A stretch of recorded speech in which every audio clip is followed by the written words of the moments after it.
from HopZine.com. Thanks for joining me for another video beer review. This time I've got two beers, two very exciting special beers. It's a double bill from Cloudwater in Manchester. It's their double IPA version 4 and 5, 9% ABV.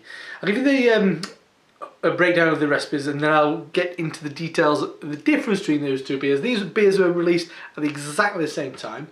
So 9%, the yeast is WLP 095. Is that still the Vermont Ale yeast? I'm not sure. I'm not up on my White Labs kind of codes. Bittering hops, as with the other ones, it's Pilgrim Alpha CO2 extract, aroma hops, Citra, Amarillo, Simcoe, Mosaic, and the malts are Golden Promise and then Dextro Monohydrate. So, as I get number 4 open, I'll explain what the difference is. So, it's this thing what Cloudwater are interested in called biotransformation. And what that is, it's how kind of hopping is affected by the timings of when it's been added, essentially during fermentation. So if a hops are added during fermentation, then the yeast has got a tendency to break down kind of aroma and flavour compounds and also kind of absorb others. And obviously these beers have become kind of synonymous with this kind of murky IPA kind of like movement, which has been inspired by America. So with this one, the dry hopping was done during primary fermentation. Once upon a time when I was still home brewing, it was always a big no-no back then. This is going back 3 years, that because it was always thought that the hops would eat up kind of those flavour and aroma compounds, and you don't want to lose all those lovely things, so you wait until after primary fermentation to do that. But with the kind of yeast and kind of proteins being a lot more important in this style of IPA, Cloudwater have left it in. So this is the one where the hopping was done during fermentation.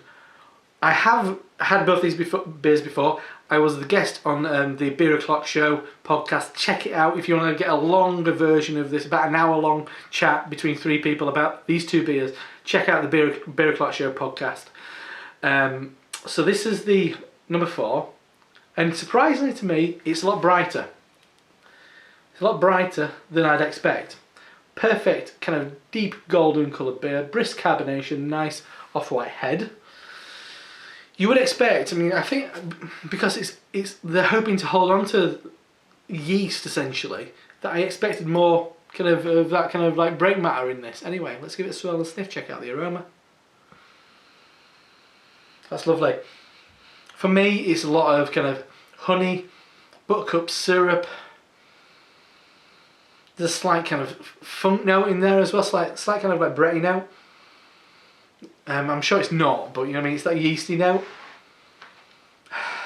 Wildflowers, honeysuckle. Definitely kind of richer and sweeter than I've become to expect from these beers. But definitely more on the kind of apricot side of things. Maybe a bit of kind of black grape. Smells divine, but let's dive in. Cheers.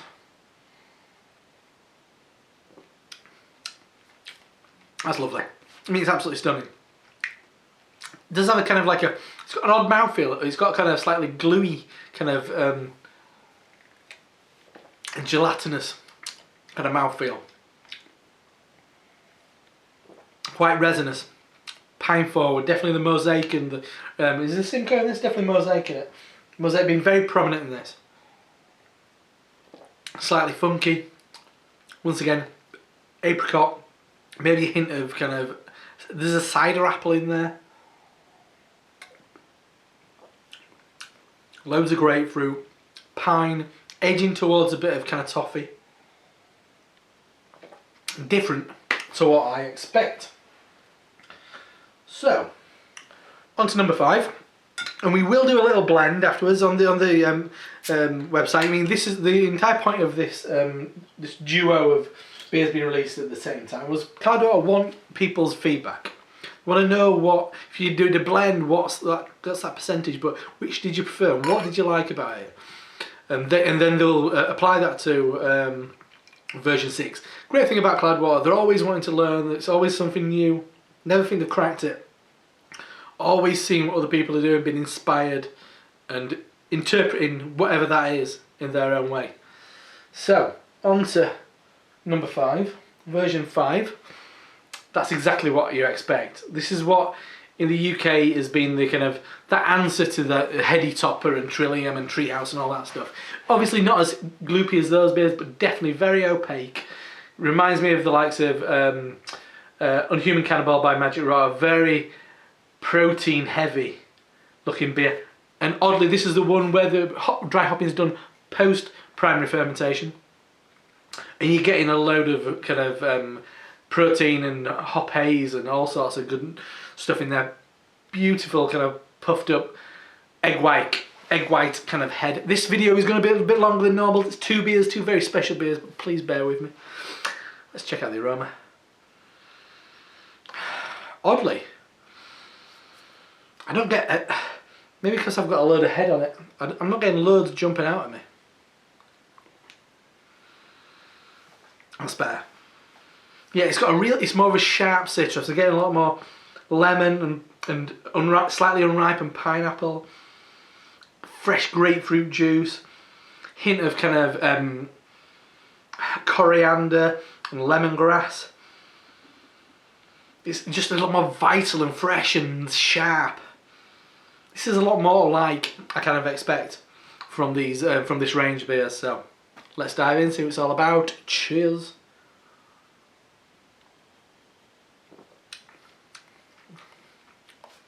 That's stunning. Absolutely beautiful.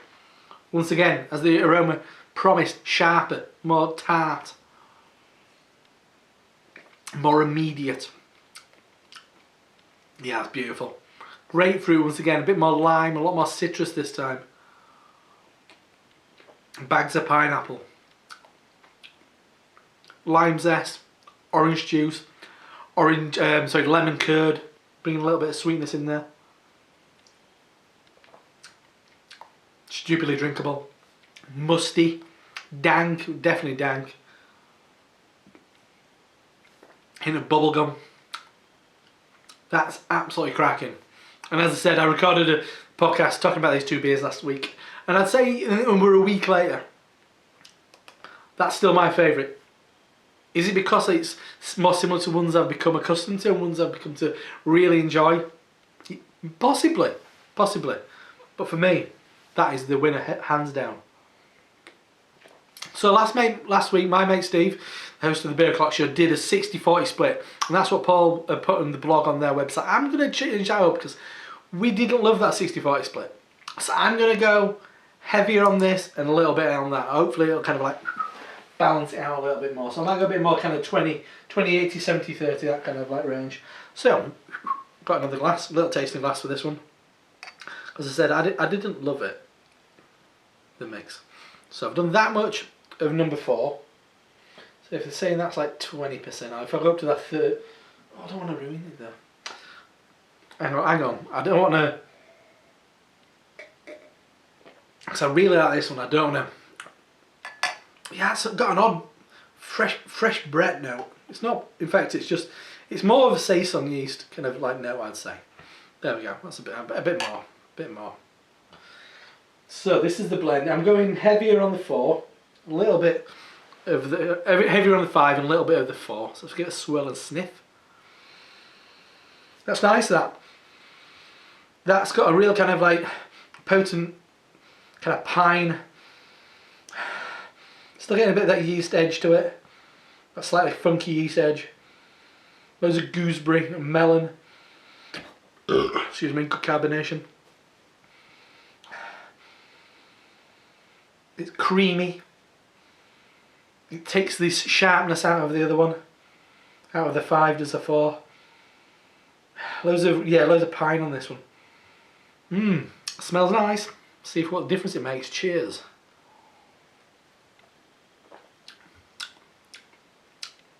That's nice.